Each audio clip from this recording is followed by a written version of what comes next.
bonjour à tous. Bonjour, bienvenue dans la maison du Seigneur. Ce matin, nous sommes levés pour venir entendre parler de Dieu, mais nous sommes venus aussi chanter notre Dieu, chanter des louanges au Seigneur trois fois saint, celui qui nous donne la vie, qui nous donne le salut. Et ce matin, avant de commencer à chanter, je voudrais que nous ouvrions la parole de Dieu dans un psaume, le psaume 95.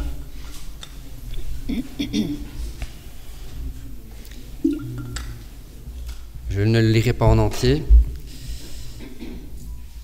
Venez, crions notre joie en l'honneur de l'Éternel. Louons le Seigneur, acclamons notre rocher car il est notre sauveur.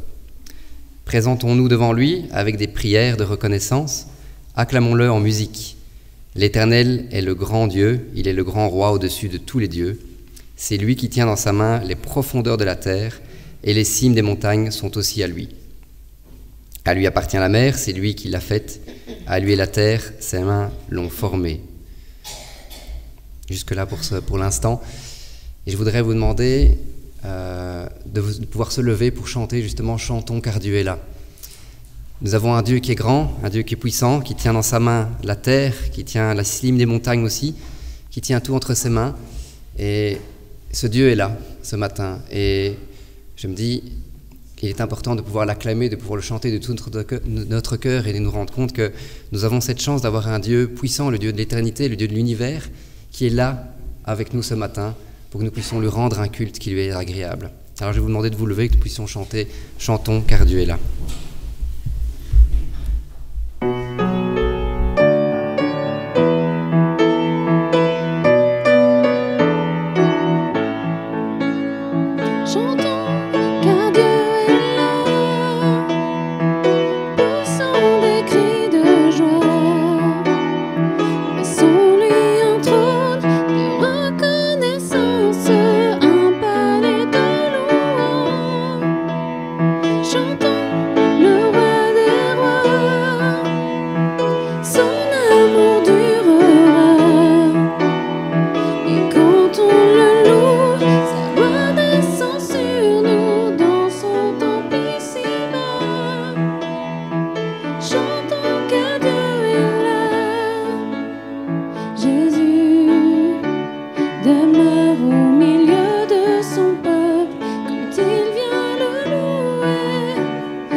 Parce que ce matin, elle se retrouve toute seule à pouvoir chanter et jouer. Donc, merci d'avoir continué à chanter parce que ce n'est pas forcément simple de chanter et de jouer en même temps.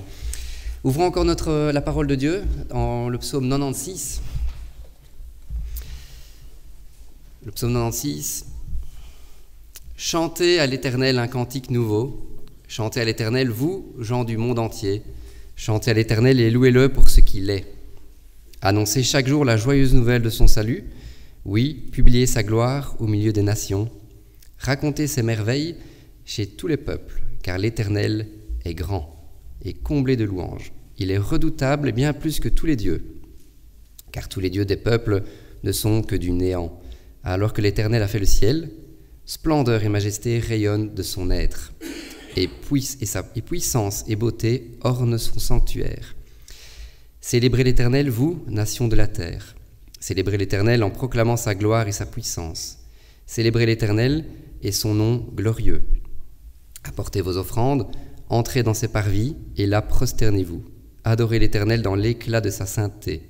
Vous, gens du monde entier, tremblez devant sa face, proclamez aux nations que l'Éternel est roi. Aussi le monde est ferme, il n'est pas ébranlé. Dieu juge avec droiture les peuples de la terre. Que le ciel soit en joie et que la terre exulte, que la mer retentisse et tout ce qui l'habite.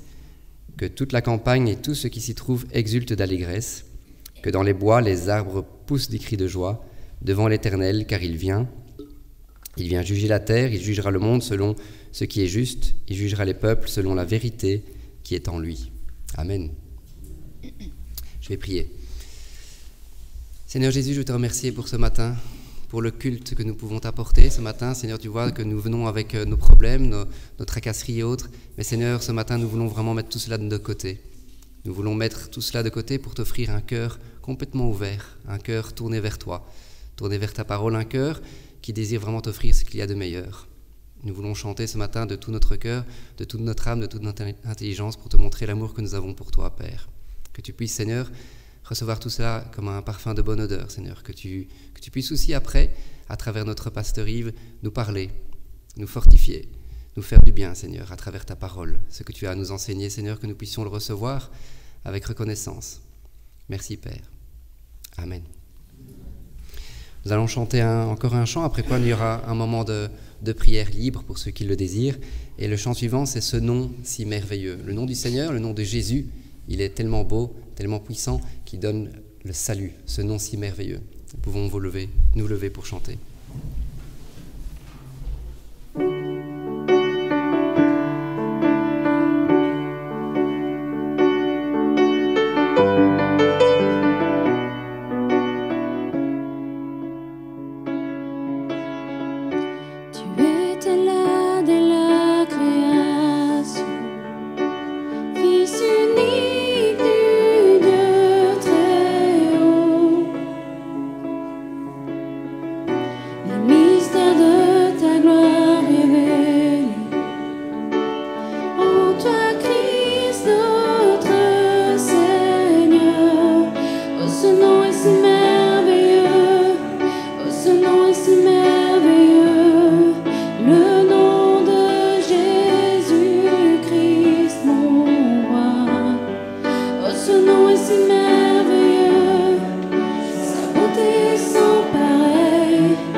vous invite à ouvrir la parole en Matthieu 21.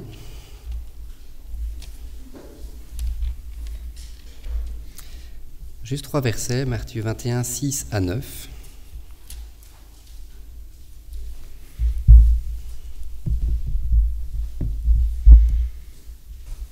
Matthieu 21, versets 6 à 9. Donc c'est un passage de l'entrée de Jésus en Jérusalem avant la croix. Jésus a demandé aux disciples d'aller chercher un ânon qui n'a jamais été monté, et on est plus ou moins là. Donc les disciples partirent donc et suivirent les instructions de Jésus. Ils amenèrent l'ânesse et son petit et posèrent sur eux leurs manteaux, et Jésus s'assit dessus. Une grande foule de gens étendirent leurs manteaux sur le chemin, d'autres coupèrent les branches aux arbres et en jonchèrent le chemin. Et toute la foule, de la tête à la fin du cortège, criait « Hosanna au fils de David, béni soit celui qui vient de la part du Seigneur. Hosanna à Dieu au plus haut des cieux. » Hosanna. Je ne sais pas si vous vous souvenez de ce que veut dire Hosanna. Moi, j'ai toujours du mal à me souvenir parce qu'en fait, il y a 2 significations. Au départ, Hosanna, c'était sauve, s'il te plaît. On pourrait interpréter comme ça. Et au fur et à mesure, après la venue de Jésus, après la crucifixion, Hosanna, c'est le salut est arrivé. Donc au moment où Jésus entre, le peuple est plein d'espoir, il voit Jésus qui est là, ils sortent des branches de palmier qui symbolisent la royauté, ils disent c'est notre roi, sauve-nous s'il te plaît. Et après, nous en tant que chrétiens, quand on crie Hosanna, c'est le salut est arrivé. Le salut est arrivé en Jésus-Christ. Et ce matin, le salut est encore arrivé, Jésus est encore là, il est là dans notre cœur, il est vivant parce qu'il est ressuscité.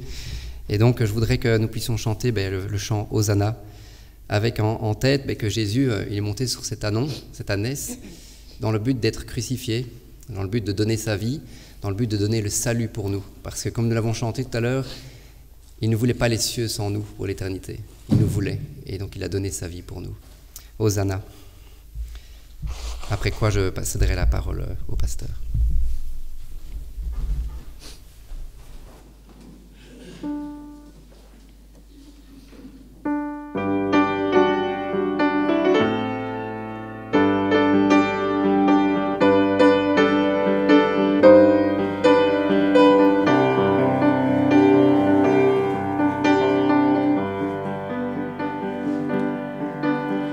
Chant célèbre, Dieu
Prions. Seigneur Jésus, je voudrais te demander de poser ta main sur notre pasteur Yves, Seigneur, que ce matin encore il puisse partager ta parole et que cette parole puisse toucher nos cœurs, puisse nous aider à changer de vie, à nous améliorer, Seigneur, à nous tourner vers toi, tourner nos regards vers toi et que nous puissions te ressembler de plus en plus, Seigneur. Que les paroles ce matin puissent vraiment résonner dans nos cœurs. Gloire à toi, Père. Amen.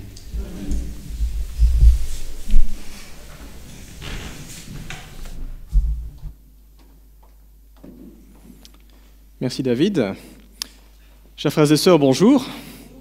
Salutations également à nos visiteurs et à nos internautes. Nous voulons prendre un temps pour nous mettre à l'écoute de la parole de Dieu. L'Écriture dit que l'homme ne vivra pas de pain seulement, mais de toute parole qui sortira de la bouche de Dieu. C'est là la nourriture pour notre âme. Nous voulons prendre le menu que le Seigneur veut nous servir. Et ce matin, nous allons nous replonger dans le Sermon sur la montagne, là où nous nous étions arrêtés précédemment. Alors, le titre du message ce matin est « Céder, c'est gagner ». Alors nous allons retourner dans Matthieu chapitre 5. Et avant de lire le texte de ce matin, je vous propose une petite mise en situation. Et la mise en situation est la suivante.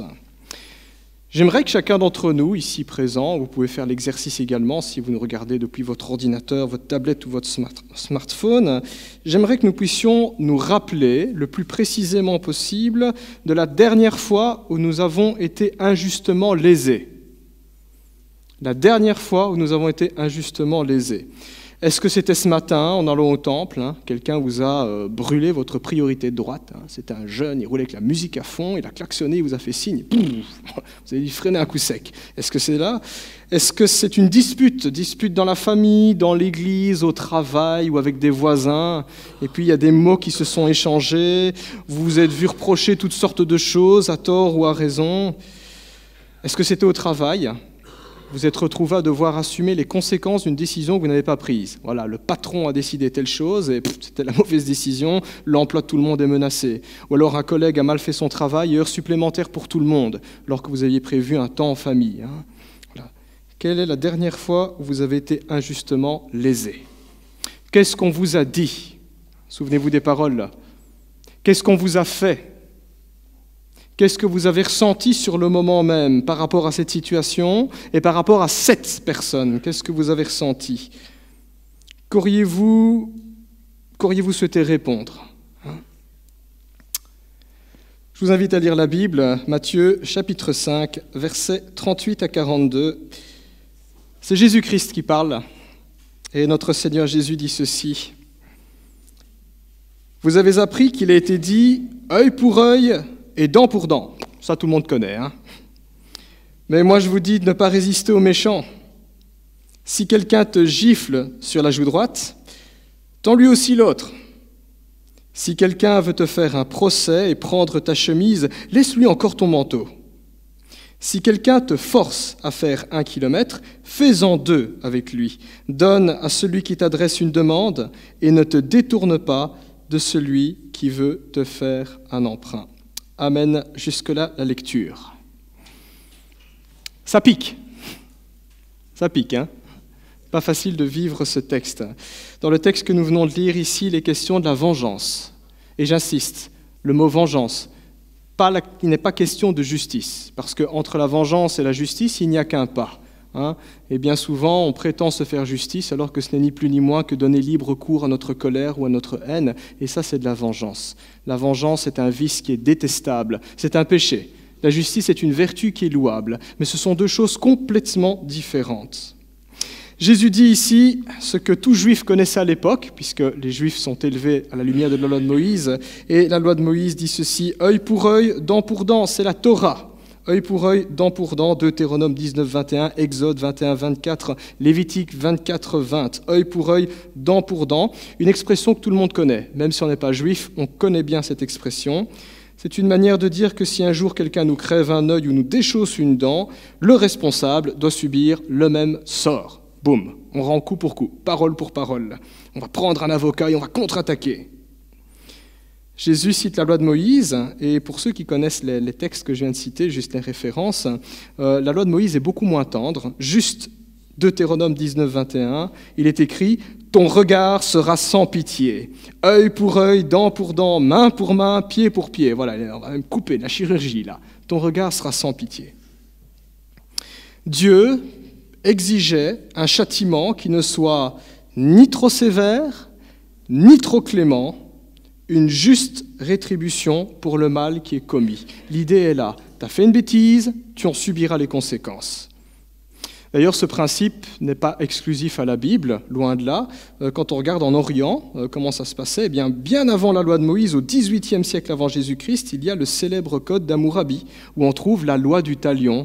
Si vous avez fait un cours d'histoire en secondaire, on vous a parlé, normalement, un certain Hammurabi dont on oublie tout après, mais il y a le code du talion, œil pour œil, dent pour dent. Et quand on regarde ailleurs comment ça se passe dans le monde, eh bien dans toutes les cultures, toutes les époques, toutes les civilisations, tous les êtres humains s'accordent à dire que le coupable doit payer pour ses fautes. Tu fais une bêtise, tu payes. En Belgique, nous n'avons pas la loi du talion, nous avons le code pénal. Voilà, si vous êtes passionné par ça, je vous invite à le lire. Voilà, vous avez la liste de tous les crimes, de tous les délits, de tout ce qui est possible et inimaginable. Et à chaque fois, on vous précise telle somme d'argent, travaux d'intérêt généraux, ou alors autant d'années de prison, par exemple. Seulement, contrairement au code pénal belge, contrairement à la loi du talion, contrairement à la loi de Moïse, Jésus ici ne parle pas de procédure judiciaire, ce n'est pas un code de loi. Jésus parle de nos relations quotidiennes. C'est autre chose. Donc Jésus n'est pas en train de dire « regardez comment les choses doivent se passer au tribunal », c'est comment les choses doivent se passer dans vos relations interpersonnelles, à la maison, à l'église, au travail, avec les voisins. On n'est pas au tribunal dans le sermon sur la montagne. Pas question d'un juge, pas question d'un groupe d'anciens chargés de mener une instruction aux portes de la ville, comme ça se faisait dans l'Antiquité.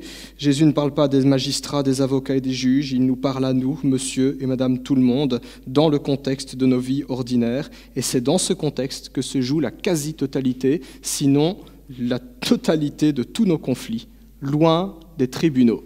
C'est très rare quand on va au tribunal, en fait, c'est très rare. Il y a des gens qui pourront dire « j'ai eu beaucoup de conflits dans ma vie, des petites disputes ou des grandes, mais ils n'ont jamais été au tribunal ». C'est plutôt rare.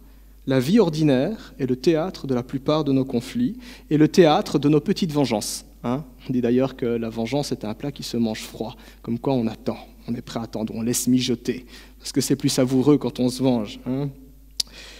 Les Juifs à qui Jésus s'adresse connaissaient bien cette loi, ils connaissaient bien ce principe, œil pour œil, dent pour dent, voilà, c'est l'Éternel qui l'a dit par l'intermédiaire de Moïse. Et malheureusement, ils se servaient de ces versets pour justifier leur petite vengeance personnelle. Voilà, œil pour œil, dent pour dent, j'ai le droit de le faire, c'est la loi. Et c'est ainsi que la parole de Dieu, qui promouvait des relations justes entre les hommes, était détournée de son but premier pour ouvrir la porte à la méchanceté. Elle devenait un prétexte pour lâcher prise, pour faire tout et n'importe quoi. Pourtant, la loi de Moïse disait aussi ceci, Lévitique 19, 18, « Tu ne te vengeras pas, tu ne garderas pas de rancune contre les membres de ton peuple, tu aimeras ton prochain comme toi-même, je suis l'Éternel, et ton prochain, c'est celui qui nous fait du tort aussi, dans la loi de Moïse, le frère aussi. » Encore aujourd'hui, nous retrouvons une telle tendance aussi entre les hommes, et même dans nos églises, entre des chrétiens, entre des frères et sœurs en Christ. Sous couvert de la loi, sous couvert de nos droits, c'est légal, j'ai le droit, je peux porter plainte, je peux attaquer.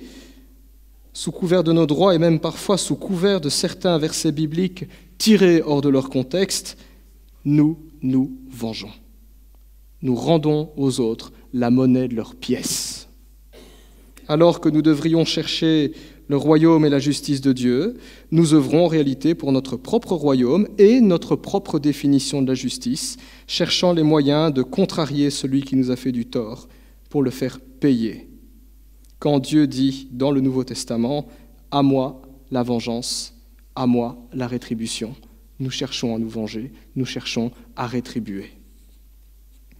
Certes, parfois il nous est possible d'agir, parfois il nous est possible de faire obstruction, parfois il nous est possible de contre-attaquer de manière tout à fait légale d'après les lois du pays, et le monde nous y encourage, le monde nous dira c'est ce qu'il faut faire, il ne faut pas être un couillon. Mais la Bible nous rappelle que nous sommes aussi appelés à vivre conformément à une justice qui est plus élevée que celle de ce monde, vivre à un tout autre niveau. Nous sommes citoyens d'en bas, et à ce titre, nous avons des droits selon le monde, mais nous sommes aussi citoyens d'en haut, appelés à vivre selon des normes de justice qui sont beaucoup plus élevées. Et à ce titre, nous avons des devoirs aussi vis-à-vis du Seigneur. Dans le Sermon sur la montagne, nous l'avons vu un petit peu plus tôt dans le chapitre 5, Jésus dira que si notre justice ne dépasse pas celle des scribes et des pharisiens, qui, eux, donnaient libre cours à leur vengeance sous couvert de la loi, si notre justice ne dépasse pas la leur, si notre comportement ne diffère en rien de leur comportement, Jésus dit, vous ne pouvez pas entrer dans le royaume des cieux. Matthieu, chapitre 5, versets 17 à 20. On a eu tout un message juste sur cette section. Ainsi, en 4 illustrations, Jésus décrit ce que signifie incarner une justice plus grande quand nous subissons une offense. Vivre non pas à la lumière du monde, plutôt à l'obscurité du monde, mais à la lumière du royaume de Dieu, selon les normes du royaume de Dieu. Chacune de ces illustrations sont des hyperboles, c'est-à-dire que Jésus s'exprime de manière exagérée. Il ne faut pas prendre ces textes littéralement. C'est au même titre que quand Jésus dit « coupe-toi une main, arrache-toi un œil ou coupe-toi un pied » ou simplement « arrache la poutre dans ton œil ». Le Christ est dans l'exagération. Ce n'est pas littéral, c'est des images, mais pour mettre le doigt sur le principe qu'il enseigne, vivre une justice plus grande. Un chrétien devra avoir une attitude complètement différente que ce que les gens du monde trouvent normal quand on subit une offense. La première illustration se trouve au verset 39, et nous le lisons.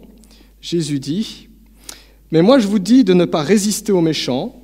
Si quelqu'un te gifle sur la joue droite, tends-lui aussi l'autre. » Je ne sais pas si vous êtes déjà arrivé de vous prendre une baffe. Je pense que tout le monde, oui. Peut-être quand on était gamin. Moi, je m'en suis pris quelques-unes. Voilà. Mais quand on est adulte, c'est plutôt rare de se prendre une gifle. Se prendre une gifle, c'est particulièrement humiliant. C'est plus humiliant de se prendre une gifle qu'un coup de poing. Parce qu'un coup de poing, c'est pour un homme. Une gifle, c'est pour un gamin. En Orient, la gifle est le summum de l'insulte. D'ailleurs, quand on regarde les codes de loi de l'Antiquité, il y avait des lois précises pour punir quiconque osait mettre une baffe à l'autre. Dans le code d'Hammurabi, justement, que j'ai cité tout à l'heure, eh bien, en fonction de la personne qui était giflée, si c'était un noble ou si c'était un esclave, la peine pouvait aller d'une amende à se faire couper une oreille. Parce que derrière la gifle, il y a l'honneur de l'autre. On bafoue son honneur. Alors ici, en Belgique, on n'a pas forcément des lois qui vont si précisément sur la question de la gifle, mais dans notre culture, c'est communément admis que se prendre une baffe, c'est humiliant. À l'époque victorienne, il y avait cette idée-là, on retire son gant et pouf, pour dire qu'on provoque l'autre, on le provoque en duel, on porte atteinte à son honneur. Jésus met ainsi le doigt sur le genre de situation que nous avons probablement déjà tous vécu quand on était ado, quand on est plus jeune, dans le monde du travail ou que sais-je, lorsqu'une personne de mauvaise volonté nous humilie, nous ridiculise, nous rabaisse, nous prend de haut, nous fait passer pour rien du tout, nous manque de respect. Peut-être que cette personne ne nous a pas giflés, littéralement, mais il y a des attitudes à notre égard, il y a des propos, il y a des paroles, il y a des manières de se comporter qui reviennent à se prendre une baffe. On porte atteinte à notre honneur. Ça pique au niveau de notre amour-propre. On n'aime pas être traité de cette manière-là. C'est de cette question-là, c'est de ça dont il est question ici dans ce passage. Bien des disputes éclatent et bien des disputes s'enlisent en raison de l'amour-propre qui est blessé. Proverbe chapitre 13, verset 10 nous dit que ce n'est que par orgueil que l'on attise les conflits, mais que la sagesse est avec ceux qui écoutent. Et c'est vrai. Si on savait mettre notre orgueil de côté, si les êtres humains étaient un petit peu plus humbles dans leur rapport les uns vers les autres, il y aurait probablement moins de conflits. Pas simplement au niveau personnel, mais on peut le voir au niveau des nations, par exemple. Il y a des guerres où parfois on se demande pourquoi vous vous disputez, c'est juste une histoire d'honneur. Voilà, on va se disputer pour un petit territoire, il n'y a rien du tout, il n'y a rien d'intéressant, mais c'est juste pour dire on est puissant, on est là, on ne se laissera pas marcher sur les pieds. Il y a l'honneur qui est là. Par orgueil, la moutarde nous monte au nez et nous rendons coup pour coup, parole pour parole. L'orgueil est ce qui fait que nous nous braquons, que nous campons sur nos positions et que nous refusons tout conseil pourtant sensé, parce que nous considérons que notre honneur en vaut la peine, la guerre en vaut la peine, elle est légitime. Vivre selon la justice prônée par Jésus, c'est mettre à mort l'orgueil. Ou j'oserais dire, c'est prendre le dessus sur son orgueil. C'est ne pas être dominé par cette pulsion qui est là, qui nous dit « Allez, il y a ton honneur, il y a ton amour-propre ». Quand on y réfléchit, L'orgueil est un adversaire qui est bien plus redoutable que celui qui viendra nous gifler, parce que l'orgueil est ce qui a fait chuter le diable et l'homme, qui s'était imaginé pouvoir prendre la place de Dieu.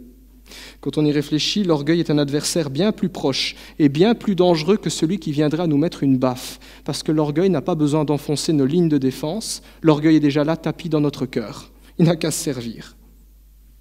Voilà donc l'ennemi qui peut nous mettre à terre, l'orgueil, pas une gifle, pas une baffe. La solution de Jésus est donc radicale, l'humilité. L'humilité, on combat le chaud par le froid, on combat le feu par l'eau, on combat l'orgueil par l'humilité. De cette façon, Jésus donne comme exemple une réponse radicalement, on est vraiment dans l'hyperbole, dans l'exagération. Jésus donne une réponse radicalement humble en pareil cas. On te frappe sur la joue droite, dit-il. Jésus dit, tends la joue gauche, et il rajoute, ne lui résiste pas, ne résiste pas aux méchants. Ne pas prendre ça littéralement. Vous imaginez une société dans laquelle on ne résiste jamais aux méchants, plus de police, plus d'armée, plus de loi, c'est l'anarchie. Donc on est vraiment dans l'hyperbole. L'accent, c'est l'humilité.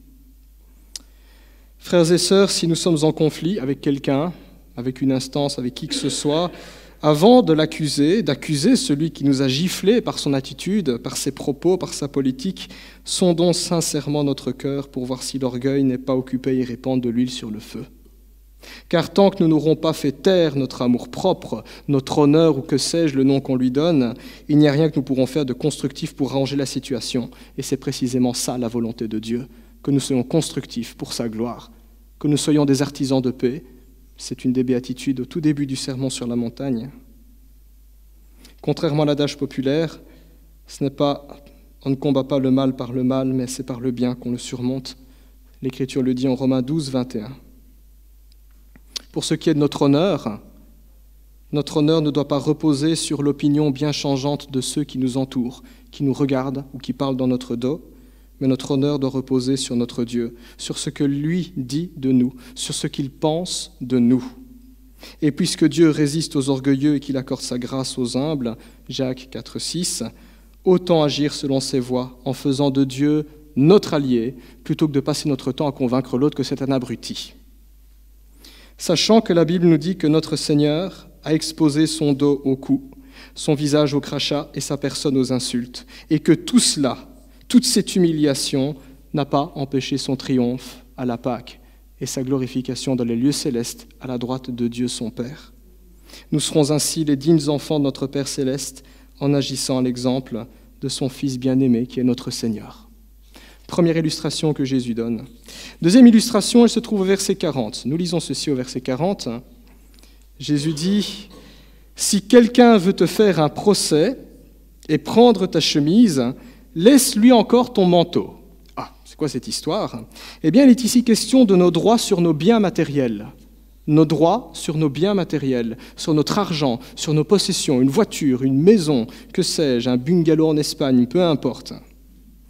En général, quand il est question d'argent, quand il est question de maison, quand il est question de terrain, d'objets de valeur, les débats s'enflamment très rapidement. Et pourquoi est-ce que les débats s'enflamment très rapidement ? Parce que les richesses suscitent de la convoitise.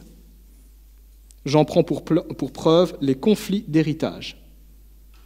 Des enfants qui ont grandi sous un même toit, qui ont eu le même amour de la part des parents, sont capables de s'entre-déchirer. Pourquoi ? De l'argent. De l'argent. Les litiges pour des factures ou des dettes impayées, pour des titres de propriété ou des droits sur telle ou telle chose, et à l'échelle internationale, simplement les guerres que nous sommes capables de déclencher pour l'exploitation des ressources, des matières premières. Là où il y a de la richesse, là il y a un grand risque de conflit. Plus notre cœur s'attache aux richesses, plus notre cœur accorde de l'importance aux biens matériels, plus les conflits seront insolubles, plus on va camper sur nos positions. Jésus, ici, dans le contexte, envisage le cas d'une personne qui intente un procès à l'autre. Voilà, elle va le traîner au tribunal pour s'approprier une partie de ses biens. Ici, ce sont ses vêtements. Alors, Jésus n'entre pas dans le détail, il n'accorde pas d'importance. On peut supposer, dans la loi de Moïse, par exemple, lorsque quelqu'un devait de l'argent à quelqu'un d'autre, eh bien, son manteau pouvait être pris comme un gage. Mais son créancier devait lui restituer son manteau chaque soir pour qu'il ait de quoi se couvrir. Peut-être était-ce quelqu'un qui était endetté, on n'en sait rien. Quoi qu'il en soit, ce monsieur est victime d'un procès et sa partie adverse veut se saisir d'une partie de ses biens, en l'occurrence ses habits. ce qui n'est pas chouette. La réponse de Jésus, quelle est-elle? Il ne dit pas « prends un bon avocat et vas-y, montre qui est le plus fort ». Jésus dit qu'un tel homme soit disposé à céder même ce qui ne lui a pas été réclamé. Jésus dit, il te demande ta tunique, file-lui ton manteau.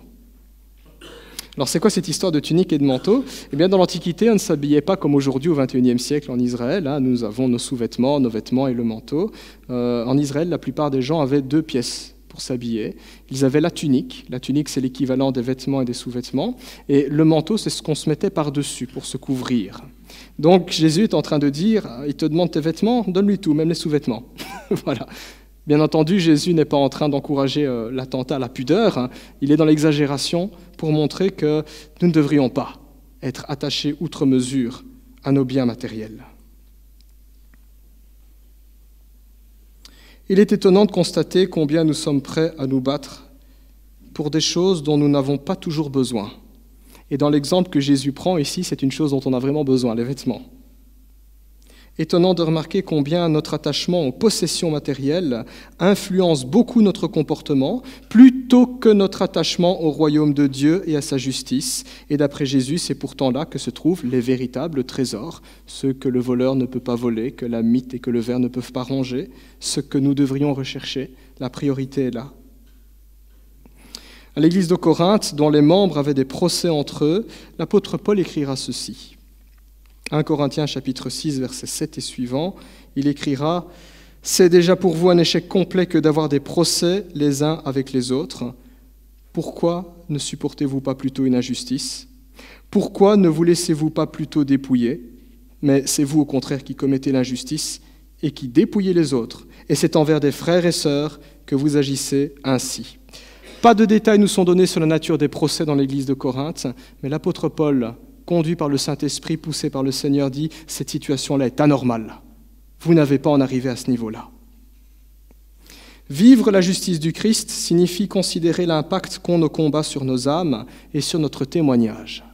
Ce que je m'apprête à faire va-t-il souiller mon âme? Ce que je m'apprête à faire va-t-il souiller la réputation de Jésus-Christ? Car Dieu est très soucieux de l'objet de nos luttes. Pourquoi nous le faisons? Quel objet? Nos motifs. Quelles sont les raisons? Nos intentions, quel est le but recherché et nos méthodes, par quels moyens allons-nous y arriver? Il est ainsi des situations où même si nos droits sont bafoués, il est plus honorable de céder par égard pour Dieu et pour ne pas souiller notre âme dans les vices des autres. Songeons à notre Seigneur Jésus, qui ne considéra pas son égalité avec Dieu comme un butin à préserver, mais qui se dépouilla jusqu'à prendre la forme d'un serviteur. La Bible va plus loin et nous dit « De riche qu'il était, il se fit pauvre pour nous sauver. » Voilà l'exemple donné, voilà l'exemple à suivre. Troisième illustration, verset 41, Jésus dit « Si quelqu'un te force à faire 1 kilomètre, fais-en 2 avec lui. » Alors c'est quoi cette histoire de kilomètres, Est-ce que Jésus était pour le sport? Enfin, je pense que le sport c'est bon pour la santé. Alors il est ici question, dans l'idée du Christ, de notre rapport à l'autorité. Notre rapport à l'autorité. Quand un conflit éclate, le désordre et la rébellion ne sont jamais très loin. J'en prends pour preuve les pays où il y a l'anarchie. Désordre et rébellion, il n'y a plus rien. C'est chacun devient roi et plusieurs factions vont s'affronter. Quand on regarde ce qui se passe en Haïti, il paraît que c'est les gangs qui ont pris le contrôle du pays. Voilà, quand le conflit règne, eh bien, le désordre et la rébellion ne tardent pas. Elles suivent. Vous voyez, quand il y a une dispute de voisins, on appelle la police. La police représente l'autorité, les forces de l'ordre, on les appelle. Elles galèrent pour mettre l'ordre. Elles ont beau être là, les voisins continuent à s'insulter et à se taper dessus. Voyez dans une classe ou dans une cour de récréation, lorsque des élèves se battent, les professeurs et les éducateurs, toute la difficulté pour les séparer. Pire, il y a tout le monde qui va se regrouper en disant « Vas-y, frappe !» Au travail, lorsque des ouvriers se disputent, galère pour le patron. Comment on va faire pour répartir les tâches, pour ne pas qu'ils se retrouvent? Et si le patron prend une mesure qui est un peu trop impopulaire, syndicat, boum, manifestation, grève. À tort ou à raison, parfois il y a raison de faire grève, parfois c'est un peu abusé. Rappelons-nous que le désordre, quel qu'il soit, n'est jamais le fruit de l'esprit. Dieu n'est jamais du côté de ceux qui se révoltent. D'ailleurs, j'aime beaucoup du fait que nous définissons comme protestants et qu'on parle de la réforme protestante. Ce n'est pas la révolution protestante. la réforme. Il y a quelque chose qui vient où on est de l'ordre de la réflexion, de la remise en question, en douceur. Dieu n'est jamais du côté de la violence, de la brutalité. Notre Seigneur appela le monde à exister du chaos et du vide qu'il y avait avant. Pour la création, Dieu établit des lois. Pour le genre humain, Dieu a donné la société et ses diverses sphères d'autorité pour garantir l'ordre. Ces sphères sont la famille, l'État et l'Église. Et par rapport aux autorités, Dieu nous demande de nous y soumettre et de les accepter. Au moment où ces textes furent rédigés, notamment en Romains, chapitre 13, versets 1 à 7, c'était l'Empire romain qui dominait. Et l'Empire romain, c'était tout sauf une démocratie. Du temps de Jésus, justement, les Romains occupaient le pays. Et ce n'était pas une occupation qui était agréable pour les Juifs, c'était une véritable humiliation. Autant nous en avons subi cela avec l'occupation allemande pendant la Première et la Seconde Guerre mondiale. L'histoire retient que les légionnaires romains disposaient du droit de réquisitionner qui ils voulaient, les passants, pour leur faire porter leurs affaires sur une certaine distance, plus ou moins 1 kilomètre maximum. Et certains légionnaires en profitaient. Tous les kilomètres, ils changeaient de pigeon. Voilà, on ne portera pas mon pactage, il fait chaud, on est en Orient, on va demander à un citoyen du pays conquis, dominé, et tous les kilomètres, on changeait. C'est comme ça qu'un certain Simon de Cyrène portera la croix de Jésus-Christ. Lors de la Passion, on apprend que le Christ chancelait sous sa croix et les Romains prennent un passant. Simon de Cyrène, hop, il porte la croix du Christ. Il n'a pas le choix. Une pratique humiliante, révoltante, qui nourrissait de la rancœur envers l'occupant. Imaginez, vous êtes là, vous avez votre travail, vous êtes surendetté à cause de toutes les taxes de la paix romaine et il y a un légionnaire qui vous demande de porter ses paquets jusqu'au village d'à côté. Vivement quand ils seront boutés. Ça, c'est ce que tout le monde pensait. C'est une telle situation que Jésus évoque ici, en exhortant quiconque est l'objet d'une telle réquisition de se porter volontaire pour faire le double de la distance réglementaire. Le légionnaire te demande de faire 1 kilomètre, t'en feras 2 avec lui. Voilà ce que Jésus dit. Ce qui compte, ce n'est pas le nombre de mètres parcourus, mais ce qui compte, c'est l'attitude vis-à-vis de cette autorité. L'attitude. Voilà de quoi choquer la faction des Zélotes qui prônait une résistance armée contre l'occupant et qui fomentait des attentats. Mais le Christ nous rappelle qu'en réalité, ceux qui hériteront de la terre, ce sont les doux, voire les béatitudes, pas les guerriers, pas les têtes brûlées, pas les révolutionnaires. En l'an 70, les Juifs se révolteront. Les Romains détruiront la nation, détruiront le temple, incendieront Jérusalem, et ce sera la diaspora. Et ce ne sera qu'en 1948 que les Juifs formeront à nouveau un État. Comme quoi la voie de la violence, ce n'était pas forcément la voie de Dieu. Bien des conflits se sont enlisés en raison de notre résistance vis-à-vis de l'autorité. Les lois du pays, l'autorité de Dieu, l'autorité des parents, l'autorité du professeur, l'autorité du patron. En cas de conflit, nous refusons qu'on vienne nous dire quoi que ce soit, quand précisément le Seigneur nous demande d'écouter et même d'aller de bon cœur au-delà de ce qui nous est demandé. Dernière illustration, verset 42, Jésus dit « Donne à celui qui t'adresse une demande et ne te détourne pas de celui qui veut te faire un emprunt. » Il est ici question de véritable générosité. Et j'insiste sur véritable, parce que toute générosité n'en est pas toujours. Certains agissent parfois de manière calculée, dans le but d'obtenir des avantages en retour. Ce qui présente comme étant de la générosité n'en est pas. Ce n'est qu'une pure transaction commerciale. C'est ce que font nos pays, les pays occidentaux, quand ils disent « nous allons venir en aide, on va donner autant, on va donner… » Non. Il y a toujours retour sur investissement. Ce n'est pas de la véritable générosité. C'est à charge de revanche. Ou alors, nous allons aider telle association parce que nous pourrons être exonérés d'impôts. Ce n'est pas de la générosité. J'accepte de t'aider, mais alors il doit y avoir mes banderoles avec mon logo, mon nom, mon prénom, etc. Ça, c'est du sponsoring, ce n'est pas de la générosité, c'est faire sa pub. Une telle générosité n'est en réalité pas un acte d'amour désintéressé et gratuit, c'est l'expression d'un cœur égoïste qui cherche son intérêt dans la faiblesse de l'autre. Ce n'est pas de la générosité.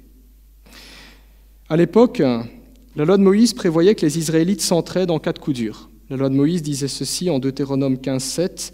Tu n'endurciras pas ton cœur et tu ne fermeras pas ta main devant ton frère qui est pauvre. C'était déjà le cas avant Jésus-Christ, avant la grâce, sous la loi. Générosité pour le frère qui est en difficulté, parce que c'était ça la justice aux yeux de Dieu. Dans les conflits où c'est souvent œil pour œil et dent pour dent, Jésus étend cette générosité à nos ennemis à ceux qui sont notre prochain, à ceux qui sont faits de la même chair et des mêmes os que nous. Nous avons un autre niveau de justice, une justice plus grande, une générosité qui n'est plus limitée à la sphère du frère, mais une générosité qui devient débordante pour le prochain. Plus tard, Jésus-Christ donnera la parabole du bon samaritain pour faire comprendre aux Juifs que le prochain, c'est le samaritain qu'ils détestaient. Une plus grande justice. L'apôtre Paul, ce rabbin, ce docteur en théologie, reviendra sur cette idée. Romains 12, 20, il écrira « Mais si ton ennemi a faim, donne-lui à manger. S'il a soif, donne-lui à boire. » En français courant, c'est « S'il a besoin d'aide, donne-lui un coup de main. » Pas facile l'évangile, mais c'est l'évangile. Voilà un enseignement qui est particulièrement choquant quand nous songeons à tous ceux qui nous ont maltraités. À qui pensiez-vous tout à l'heure, quand je vous ai demandé de vous rappeler la dernière fois que vous avez été injustement lésés?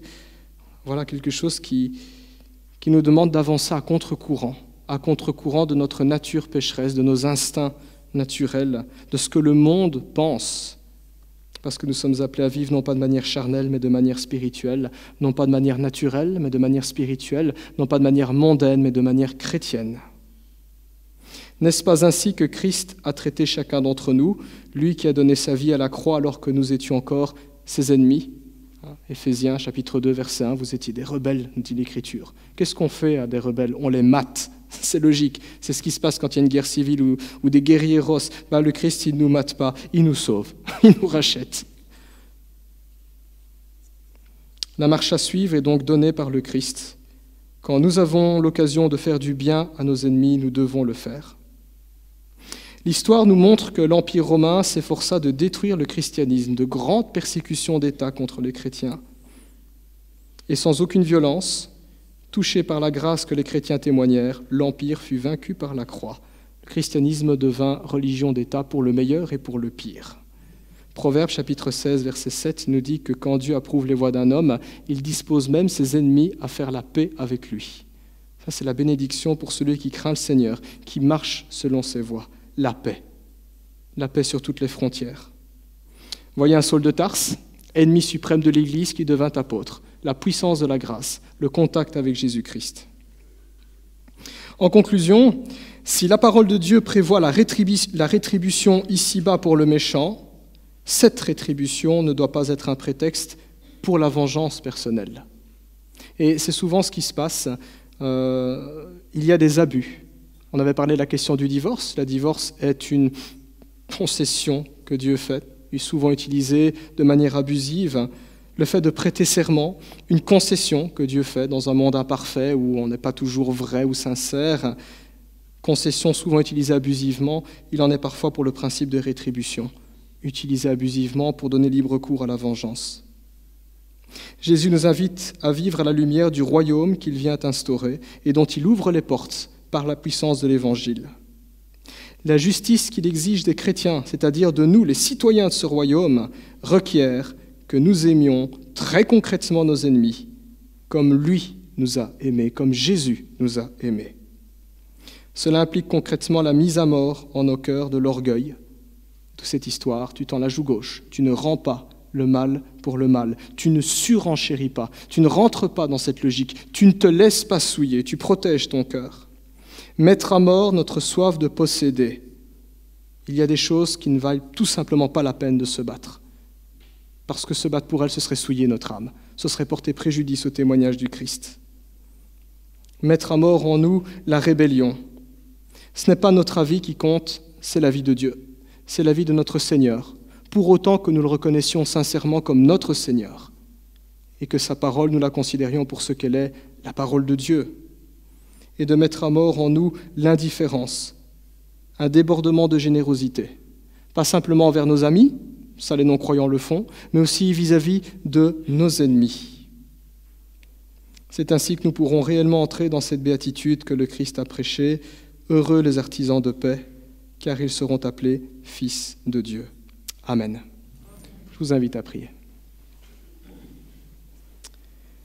Nous nous replaçons humblement devant ta parole, Seigneur, et nous confessons que c'est tellement difficile de mettre juste ces quelques versets en pratique. Tu connais nos vies personnelles, tu connais l'histoire de notre Église, tu connais les souffrances, tu connais les injustices, les coups, les paroles, tout ce qui a été fait, tout ce qui a été dit, tout ce que nous avons subi d'une manière ou d'une autre. Et nous reconnaissons, Seigneur, que nous n'en sortons pas toujours indemnes dans notre cœur et dans notre âme. Seigneur, nous croyons qu'il n'y a que par la croix que le péché peut être vaincu, que tout le mal que nous avons subi peut être lavé, restauré, consolé, effacé, Seigneur. Et nous prions pour une telle œuvre dans notre cœur et dans notre Église, que ce que nous avons lu, Seigneur, ce matin ne reste pas simplement des versets que nous connaissons, autour desquels nous spéculons, mais des réalités dans nos relations, vis-à-vis de nos conjoints, nos enfants, de nos parents, dans la famille, dans l'Église, dans nos collègues, partout où tu nous places. Nous prions pour une manifestation de la puissance de ta grâce, pour une attitude surnaturelle, afin que le monde voie réellement par notre amour que nous sommes tes disciples et qu'il y a un grand Dieu capable de vaincre le péché. Au nom de Jésus-Christ. Amen.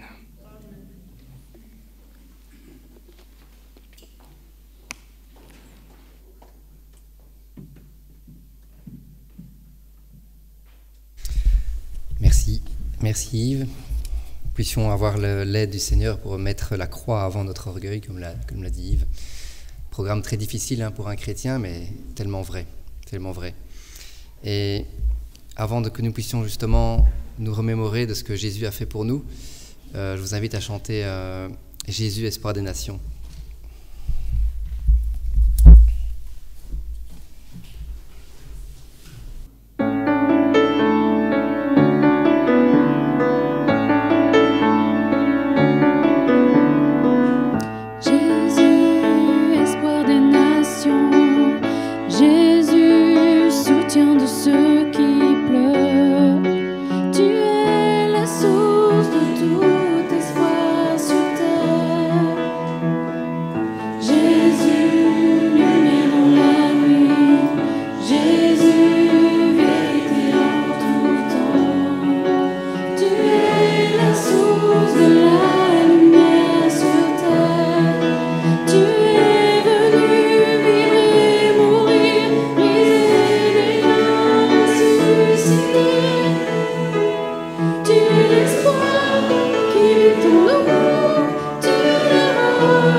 Nous avons choisi de vivre dans un monde de ténèbres. Nous l'avons choisi au jardin d'Éden. Nous avons voulu, comme l'a dit tout à l'heure Yves, nous avons voulu ressembler à Dieu. Notre orgueil a pris la place, trop de place. et nous avons couru à notre perte. Et nous vivions dans les ténèbres, depuis toujours, jusqu'au moment où Jésus, Fils de Dieu, est venu sur terre dans un but précis. Son but, comme nous l'avons chanté aussi dans le chant tout à l'heure, c'était qu'il ne voulait pas vivre dans les cieux sans nous. C'est une belle phrase, je trouve, une belle image. Dieu nous voulait à ses côtés, parce qu'il nous aime. Il nous aime et donc il a donné ce qu'il y avait de plus précieux. Le plus précieux pour nous qui sommes rebelles, pour nous qui sommes orgueilleux, pour nous qui sommes menteurs, pour nous qui sommes meurtriers, pour nous qui sommes pécheurs. Nous faisons le mal, nous faisons le mal même quand nous voulons faire le bien. L'apôtre Paul le dit. J'ai envie de dire merci Seigneur. Merci Seigneur. Qui donnerait ce qu'il a de plus précieux pour quelqu'un qui lui fait du mal? On le fait volontiers pour un ami, quelqu'un qu'on aime, mais pour quelqu'un qu'on déteste, on ne le fait pas. Pourtant Dieu, il l'a fait. Il est venu, il a envoyé son fils Jésus, qui est né dans une crèche. Il a grandi, puis vers l'âge de 30 ans, il a commencé son ministère pour nous apprendre, comme nous l'avons entendu encore ce matin, comment être saint, comment lui ressembler de plus en plus. Ce matin, il nous a parlé, comment être artisan de paix, comment mettre notre orgueil de côté, comment lui ressembler de plus en plus chaque jour. Après quoi, je le lirai dans un instant, il a partagé un repas avec ses disciples, le dernier repas, afin que nous puissions nous souvenir de ce qu'il a fait pour nous. Il a dit qu'il a pris du pain qui symbolise son corps, qui va être humilié, la joue. Jésus a tendu l'autre joue. Il était humilié. Puis après, le vin qui symbolise le sang qui a coulé pour nous. Le sang qui symbolise la mort que nous méritions. Dieu l'a prise, Jésus l'a prise pour nous. Et ça ne s'arrête pas là. 3 jours plus tard, après la croix, Jésus est ressuscité. Et c'est pour ça qu'aujourd'hui, nous avons cet espoir, Hosanna, que Jésus nous a sauvés. Nous ne rappelons pas de la mort de Jésus, nous nous rappelons de la mort, mais de la résurrection de Jésus-Christ. Il a vaincu la mort, il a vaincu le péché, afin que nous puissions vivre l'éternité auprès de lui. Et ce matin, je voudrais vous inviter, ceux et celles qui croient cela, qui croient que Jésus est mort, mais qu'il est ressuscité pour nous, afin que nous puissions vivre éternellement auprès de lui. Je vais lire le passage en Matthieu 26, versets 26 à 29. Au cours du repas, Jésus prit du pain, puis après avoir prononcé la prière de reconnaissance, il le partagea en morceaux, puis il les donna à ses disciples en disant « Prenez, mangez, ceci est mon corps. » Ensuite, il prit une coupe, et après avoir remercié Dieu, il la leur donna en disant « Buvez-en tous, ceci est mon sang, par lequel est scellée l'alliance. Il va être versé pour beaucoup d'hommes, afin que leurs péchés soient pardonnés. Je vous le déclare, désormais je ne boirai plus du fruit de la vigne, jusqu'au jour où je boirai le vin nouveau avec vous dans le royaume de mon Père. » Je voudrais inviter ceux et celles qui ont pris cette décision, qui sont passés par les eaux du baptême et qui désirent partager le repas du Seigneur ce matin, à se lever. Et je voudrais inviter Yves, Daniel, Sacha, Leonidas, Nunzio,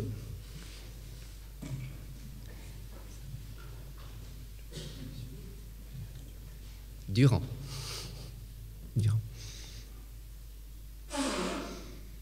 Donc ce matin, nous nous remémorons ce que le Seigneur a fait pour nous. Il a pris du pain, qu'il a rompu, comme son corps a été rompu, comme son corps a été brisé. Il l'a donné pour nous en sacrifice. Daniel, tu veux bien prier? Oui, Seigneur, merci pour le message de l'Évangile, qui est notre nourriture spirituelle, Seigneur. Oui, Seigneur, merci parce que tu as donné ta vie pour nous sur la croix du Calvaire, pour que nous puissions avoir de l'espérance, Seigneur Jésus. Oui, Seigneur, pour ce pain qui représente, Seigneur, ton corps, qui a été meurtri à la croix. Oui, Seigneur, tu es le seul intermédiaire entre Dieu et les hommes. Merci pour cet amour infini. Amen. Ensuite, il prit du vin qui symbolise son sang qui a coulé sur la croix pour nous. Nunzio, tu veux bien prier pour le vin? Oui, de notre Père, en buvant ce vin, nous voulons nous rappeler que c'est le sang de ton Fils Jésus qui a coulé sur la croix de Golgotha pour prendre le fardeau de tous nos péchés. Père céleste, nous te sommes infiniment reconnaissants, car tu as manifesté ton amour pour chacun de nous à travers ton Fils Jésus-Christ. Gloire à toi. Amen.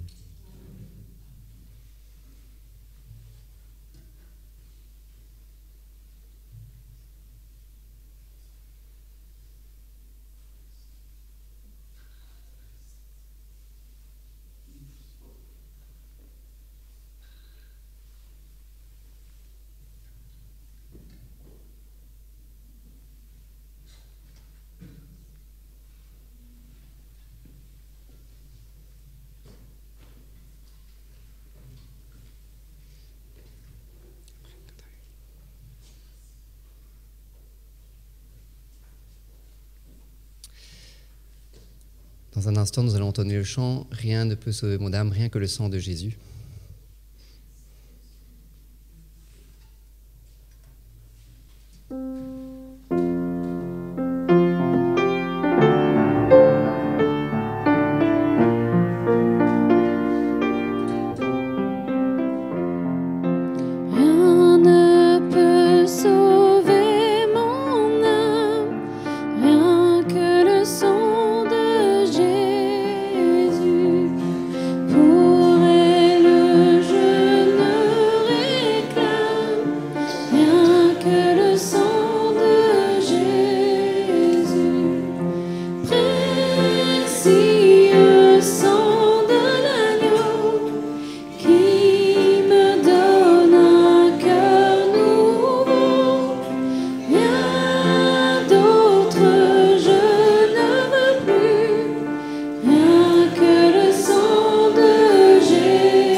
Nous allons passer maintenant au moment des offrandes. Je ne sais pas si André, tu pourrais t'en occuper. Ah, il y a quelqu'un, ok. Pendant le moment des offrandes, nous allons chanter un dernier chant, c'est « Jésus, sois le centre ». Alors, dans nos vies, il y a beaucoup de choses qui prennent beaucoup de place, mais il est important en tant que chrétien, enfant de Dieu, né de nouveau, que nous apprenions à mettre Dieu en avant, celui qui prend le plus de place dans nos vies. Que ce matin, nous puissions encore réfléchir à cela, donnons nos vies, nos cœurs entiers, nos âmes entières à notre Seigneur Jésus. Et aussi une partie de nos finances pour que cela puisse servir son royaume. Je rappelle que les offrandes servent aussi certes au bâtiment, mais c'est aussi à l'évangélisation. C'est aussi, comme nous l'avons vu la semaine passée, acheter des Bibles pour diffuser la parole de l'Évangile dans le monde entier. C'est aider des gens en mission à la cime, aider les orphelinats, aider des enfants qui n'ont pas mangé. Enfin, ça sert à répandre le royaume de notre Dieu, notre Père céleste. Chantons « Jésus soit le centre ».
Jésus.